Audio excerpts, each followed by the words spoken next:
এই দিনকে পড়লাম, আমার ছোট ভাই আমারে দেখাইলো, শুনাইলো।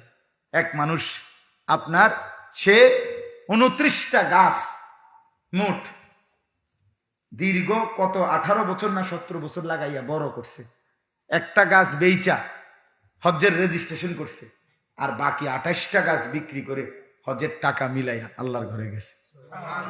তার জীবনের সাধনায় আমি মালিকের ঘরে দেখব, আল্লাহর ঘরে যাব। স্বপ্ন দেখছে, আল্লাহ নিয়ে গেছে। এই জন্য আমরা প্রত্যেকে ইনশাআল্লাহ নিয়ত করি, ছোট বড়, যে আমি আমার মালিকের ঘর দেখব, আল্লাহর ঘর দেখব। আল্লাহ, আমি তো আমার ছোট মেয়েরও ডেইলি জিজ্ঞাসা, আপনি চাইবা আল্লাহ ঘরে যাইবা? বলো আল্লাহ তাআলা তৌফিক দান করেন। সর্বশেষ কথা হইল ইবাদত।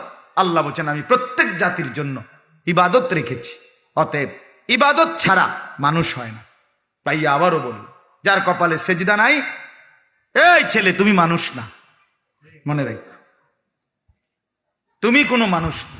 তুমি ওই যে বললাম ডোমেস্টিক অ্যানিমেল, তুমি গৃহপালিত প্রাণী যেটা ঘরে পালে, ছাগল গরুর লগে তোমারও এই ঘরে পালতেছে আর কি। তুমিও একটা ডোমেস্টিক অ্যানিমেল, তুমিও একটা গৃহপালিত প্রাণী আর কি। তোমারে ভাত খাওয়ায় আর গরুরে ঘাস খাওয়ায়, খল্লি ভুসি খাওয়ায়, এর দূর তফাৎ, বাকি দুইটাই গৃহপালিত প্রাণী। আর যদি মুসলমান হয়, মানুষ হয়, তাইলে সে নামাজ পড়বে, সে বন্দিগি করবে। এই জন্য বন্দিগি বিহীন, ইবাদত বিহীন, আল্লাহ বলেন আমি কোনো জাতি বানাই নাই, তাইলে ইবাদত বিহীন মানুষ হয় না। আল্লাহ তাআলা আমাদের প্রত্যেককে আল্লাহর জন্য নিজেদের জীবন সুন্দর করে ইবাদত করার তৌফিক দান করেন। মা বোনরা, আপনারাও পর্দা পশিদা করবেন, নিজের ইজ্জত, নিজের সতীত্ব, নিজের পর্দার হেফাজত করবেন। আল্লাহ তাআলা আমাদেরকে তৌফিক দেন, কবুল করেন। আমার বাপ, একটা ছোট্ট অনুরোধ রইল, সবাই মিলে মনে রাখেন, এই যে কয়জন বুঝছেন বুঝেন, মনে রাখেন যেখানেই মসজিদ মাদ্রাসা, একটা কথা শুধু শুনেন, এটা হলো ওই অঞ্চলের ফাইলিং। কোনো বিল্ডিং ভবন যদি হাই রাইজ বিল্ডিং হয়, মানে বড় বিল্ডিং হয়, 10 তালা 15 তালা 8 তালা, তাহলে এটার ফাইলিং করতে হয়, ঠিক কি না বলেন? এই ফাইলিং করে মজবুতের জন্য, বিল্ডিং এর মজবুতের জন্য।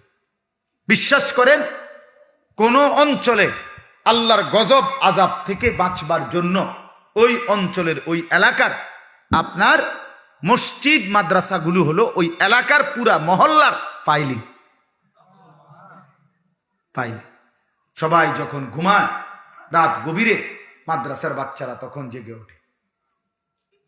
30 বছরের 40 বছরের মানুষটা, সেও সারা রাত ঘুমায়, কিন্তু 8 বছরের মাসুম বাচ্চা হেফজোখানার মধ্যে রাতের 4টা বাজে উঠা আল্লাহর কোরআন নিয়া হাফেজ সাহেবের কাছে পড়তে বসে।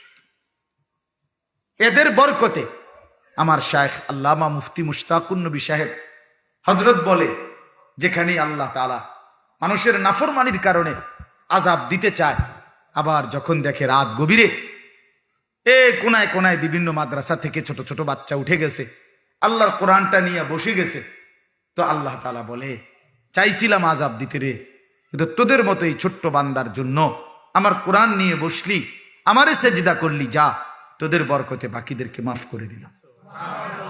আযাব তুলে নেয়, বিশ্বাস করে আযাব তুলে। এই জন্য মাদ্রাসাকে ভালোবাসা আপনাদের জন্য উচিত।